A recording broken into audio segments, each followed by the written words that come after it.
गुरु चर्चा करिएगा, गुरु का आदेश करिएगा तो आपको भी लाभ ही होगा। मैंने तो देखा है 30 वर्षों में। महागुरु महेश्वर शिव के पावन चरणों में मैं प्रणाम करता हूँ, मेरा प्रणाम स्वीकार हो। साहब दीदी के चरणों में मैं प्रणाम करता हूँ, मेरा प्रणाम स्वीकार हो। धरती पे ऐसा कोई मानव नहीं है जिसके जीवन में कष्ट न हो, परेशानियां न हो। हर एक व्यक्ति के जीवन में कहीं ना कहीं कष्ट है। इस साहब की चर्चा के माध्यम से हम लोग अपने जीवन में जीवन कष्ट को कैसे दूर करेंगे, चर्चा के माध्यम से सुनकर समझने का प्रयास करते हैं और इस चर्चा को पूरा अंत तक सुनने का प्रयास करेंगे। जब मैं कमरे के भीतर भी शिव चर्चा करता था या बाहर भी करने लगा, तब से आज तक मैं देख रहा हूं लोगों के कष्ट में कमी आई है, लोग अच्छी स्थिति में गए हैं। पैसा आपके पास भले नहीं हो, पैसा तो मेरे पास भी नहीं, पैसा आपके पास भले नहीं हो, लेकिन अच्छा पहनने लगे हैं आप, अच्छा खाने लगे हैं आप, आपके परिवार के लोग अच्छे रहन सहन में रहने लगे हैं। ये मैं लगातार देख रहा हूं और आपके कष्ट कम हो जाते हैं। कब नहीं कम होते हैं?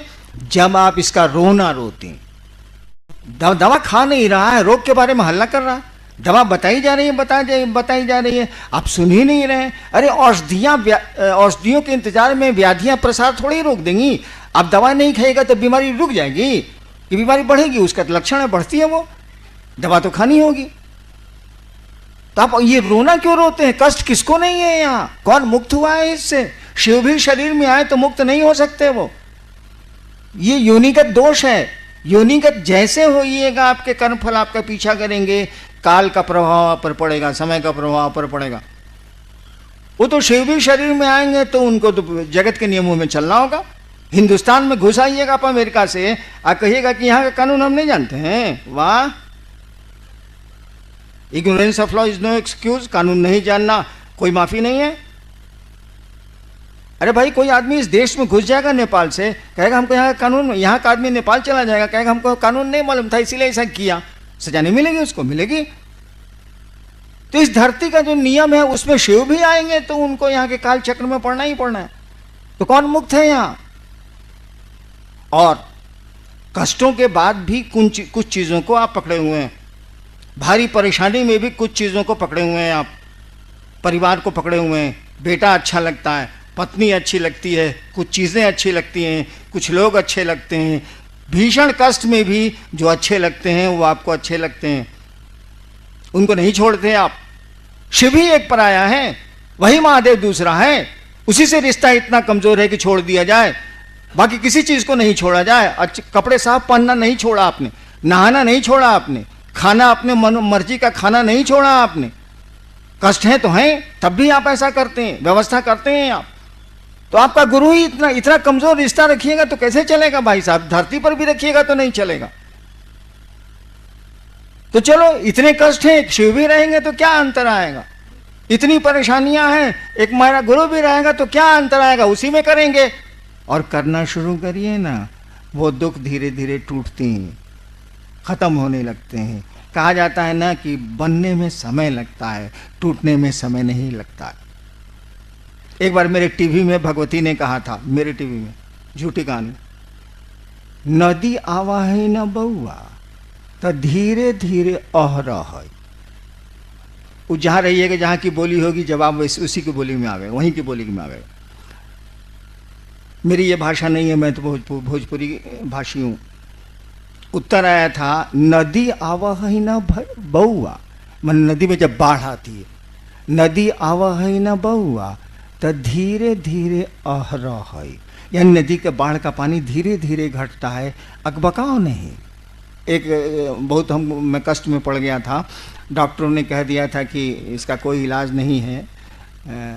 उसी पर उन्होंने उत्तर दिया था कि नदी आवा है न बउआ तो धीरे धीरे अह रहा है।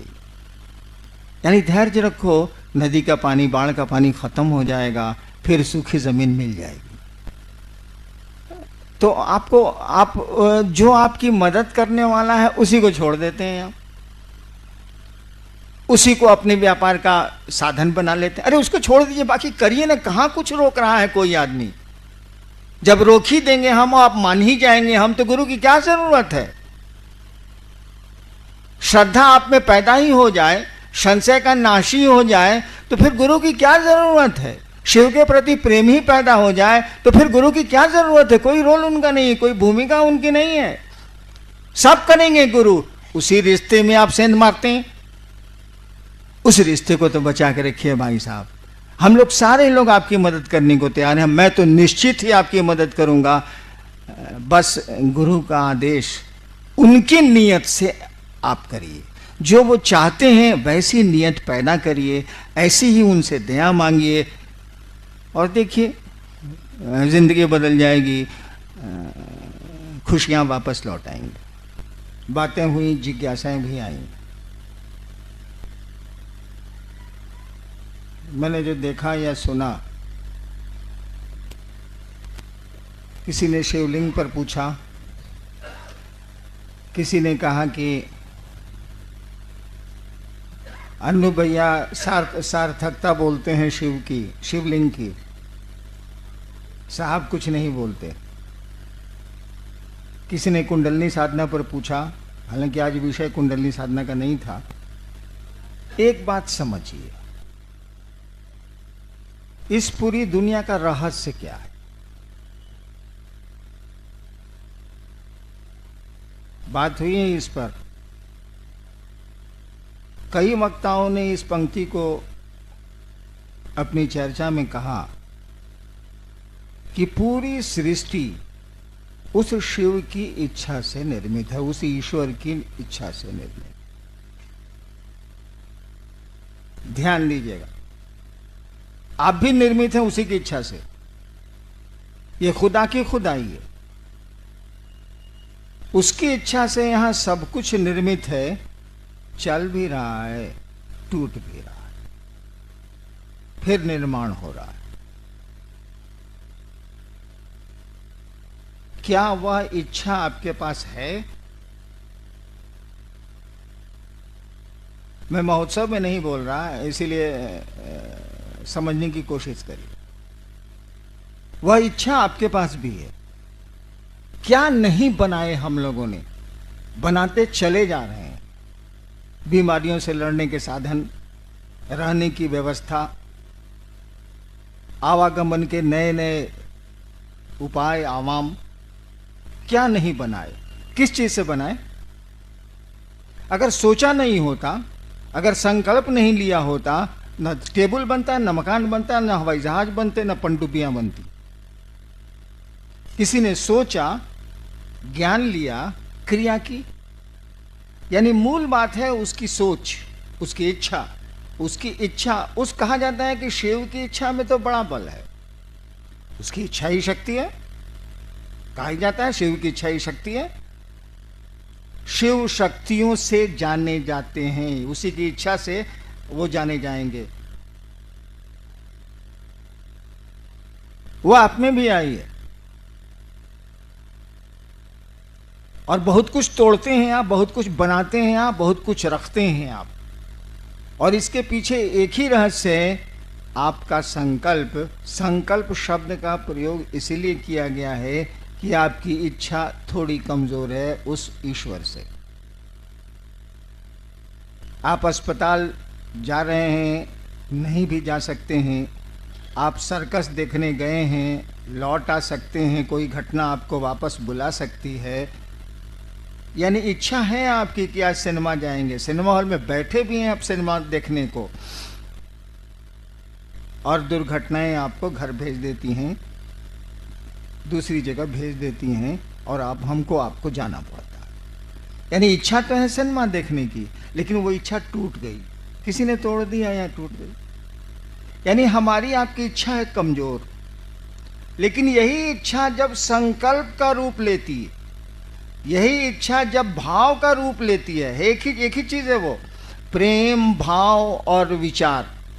इच्छा जिसको बोलते हैं, इच्छा में विचार ही है, थॉट्स है। वही इच्छा जब मजबूत होती है तो आप इसको भाव शब्द देती हैं, है वही। यही भाव जब मजबूत होते हैं तब आप प्रेम या दुश्मनी जो कहिए, आप प्रेम का रूप देते हैं, है वही। पानी वही है, जो भाप भी बना है, या भाप वही है जो पानी भी बनता है और बर्फ भी है वही।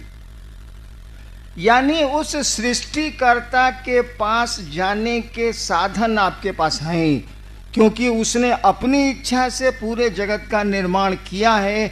आप अपनी इच्छा से शिव के पास जाएंगे। वो ऊर्जा आपको दी हुई है, वो अस्त्र आपके पास है, वो साधन आपको दिया हुआ है। आपकी इच्छा कमजोर है, इसीलिए कहा जाता है कि इस भाव होगा तो शिष्य बनेंगे आप, भाव होगा तो देवता लभ्य होंगे, भाव होगा तो देवताओं का दर्शन होगा। कुछ नहीं है, ये आपकी इच्छा है और कुछ नहीं है। इच्छा अभी होती है फिर टूट जाती, लेकिन इच्छा जब ठहर जाएगी तो उसके रूप बदलेंगे, उसके परिणाम भी बदलेंगे। रहेगी मटेरियल वही है, सामान वही है, वेस्ट वही है, हाइड्रोजन 2 ऑक्सीजन 1 उतना ही है। पानी में, बर्फ में, भाप में मटेरियल तो एक ही है। मटेरियल आप ही के पास, वो इच्छा का मटेरियल है, उसको आप मजबूत